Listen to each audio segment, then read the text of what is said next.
வீடியோக்குள்ளே போகிறதுக்கு முன்னாடி நம்ம ராமச்சந்திரன் துர்கா என் யூடியூப் சேனல் சப்ஸ்கிரைப் பண்ணிக்கோங்க, பெல் பட்டனையும் கிளிக் பண்ணிக்கோங்க. மேலும் இந்த பதிவு பிடிச்சிருந்தால் லைக் பண்ணுங்கள், ஷேர் பண்ணுங்கள், கமெண்ட் பண்ணுங்கள். நன்றி.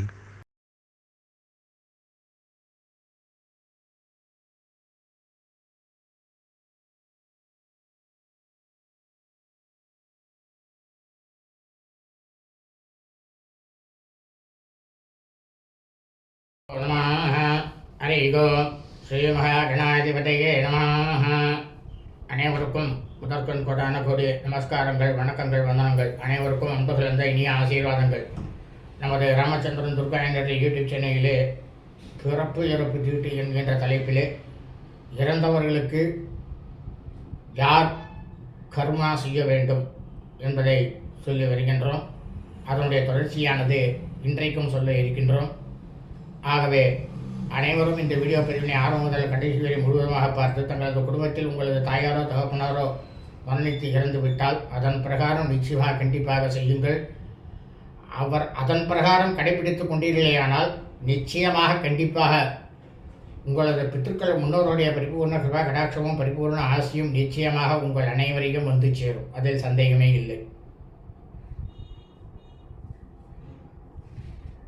அதாவது நேற்றைய வரைக்கும் இறந்தவர்களுக்கு அவர்களுடைய மூத்த பிள்ளையை தான் செய்ய வேண்டும் என்று சொன்னோம். அதுதான் உண்மை. வேத தர்ம சாஸ்திரத்தில் சொல்லப்பட்டுள்ள உண்மையான விஷயம் அதுதான். தாயாருக்காக இருந்தாலும் சரி, தகப்பனாருக்காக இருந்தாலும் சரி, ரெண்டு பேருக்குமே அவர் தான் கர்மா பண்ணணும். சரி, அவர் வெளியூரில் இருக்கார், என்ன பண்ணுறது? அவருக்கு தம்பி இருந்தால்,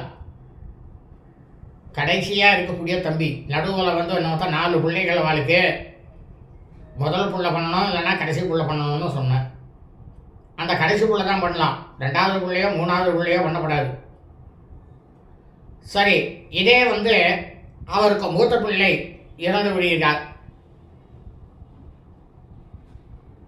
2வது பிள்ளை தான் இருக்கிறார், 3வது பிள்ளை இருக்கா, 4வது பிள்ளை இருக்கிறார் வைத்துக்கொள்வோம். யார் பண்ணுவது கர்மா? கடைசி பிள்ளையை தான் செய்ய வேண்டும்.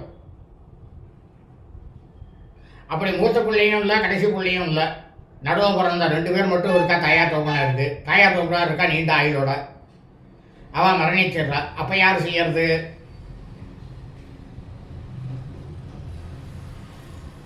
தகப்பனார் இருந்தால் தாயார் கையிலிருந்து பிள்ளை வாங்கி கொண்டு 2வது பிள்ளையாக இருக்கக்கூடியவர் செய்ய வேண்டும்.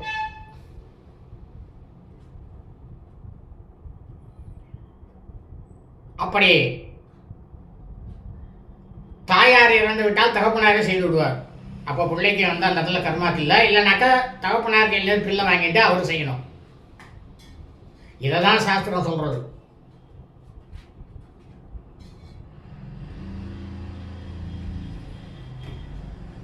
அப்படியானால் நாம் இதுவரை சரி இந்த காரியங்களை எப்படி செய்யறது? தகனம் தான் பண்ணணும். தகனம் பண்ணமுன்னா மறுநாள் சஞ்சயனம். இப்பெல்லாம் எலக்ட்ரிக்கில் வச்சு விட்றா, உடனே கொடுத்துட்றா, உடனே சஞ்சயனம் பண்ணிடலாம்.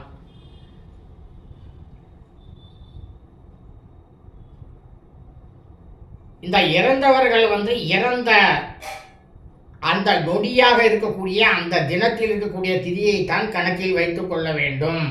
நாம் தகனம் செய்யும் நாளை கணக்கில் வைத்துக் கொள்ளக்கூடாது. இதைத்தான் தர்மசாஸ்திரம் ஆணித்தரமாக சொல்கின்றது. அதாவது இறந்தவர்களுக்கு சாஸ்திரங்கிறது மனித பிரிவிலாக பிறந்த எல்லாருக்கும் ஒன்றுதான். அதாவது பிராமணன், க்ஷத்ரியன், வைசியன், சூத்ரன் 4 வர்ணக்காரர்களுக்கும் ஒரே சாஸ்திரம்தான். ஆனால் பிறப்பில் மட்டும்தான் பேர் வைக்கிறதெல்லாம் மாற்றமாகும். இறப்பில் எல்லாருக்கும் ஒன்று தான்.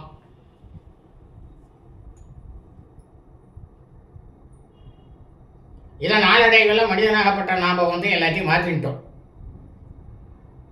அதை கணக்கில் எடுத்துட்டு 10வது நாள் முடிந்தவுடன் 11வது நாள் அவர்களுக்கு, அதாவது பிராமணர்கள் எல்லாருமே என்ன பண்ணுவான்னாக்கா 10வது நாள் பிரபூத பலின்னு போடுவா. இந்த பிரபூத பலியை போட்டால்னா 11வது நாள் தான் யமதூதர்கள் கூட்டுண்டு போறா. அப்படி அந்த யமதூதர்கள் கூட்டும் போகும்போது க்ஷத்ரிய, வைசிய, சூத்ர இந்த 3 வர்ணக்காரர்களும் ஏன் பிராமணன் கூட அன்றைக்கி வந்து ஏகோதேசம் சொல்லிட்டு காளமாட்டுக்கு வந்து பூஜையை பண்ணி ருத்ரன் சொல்லி அவருக்கு பூஜை பண்ணி அதுவும் வாழை வந்து பிடிச்சி வாழை வந்து சிவலோகத்துக்கு அழிச்சுட்டு போங்க அப்படின்ட்டு சொல்லுவாள். மந்திரங்கள் இருக்குது. அப்போ தான் யமதூதர்களை அழிச்சிட்டு போகிறான். அதனால் எல்லாரும் ஒன்று 10 நாள் முடிஞ்சோடனே 11ஆவது நாள் கண்டிப்பாக செய்தோ, இல்லைன்னா 12ஆவது நாள் பொண்ணுங்கோ. அதுக்கு மேலே 15, 16 இல்லை எங்கள் வீட்டில் விசேஷம் இருக்குது 3ஆவது நாளே பண்ணிடுறோம், 5ஆவது நாளே பண்ணிடுறோம், 7ஆம் நாள் பண்ணுறோம், 9ஆம் நாள் பண்ணுறோம், அதெல்லாம் செய்யக்கூடாது. ஆகவே அனைவரும் இந்த பதிவினை ஆரம்ப கடைசி வரை முழுவதுமாக பார்த்து தங்களுடைய குடும்பத்தில் இறந்தவர்களுக்கு இதன் பிரகாரம் கடைபிடித்து கொண்டு அனைவரும் க்ஷேமமாக இருக்க வேண்டுமாய் அன்புடன் கேட்டுக்கொள்கின்றேன். லோகா சமஸ்தா சுகினோ பவந்து. சுபம் அஸ்து.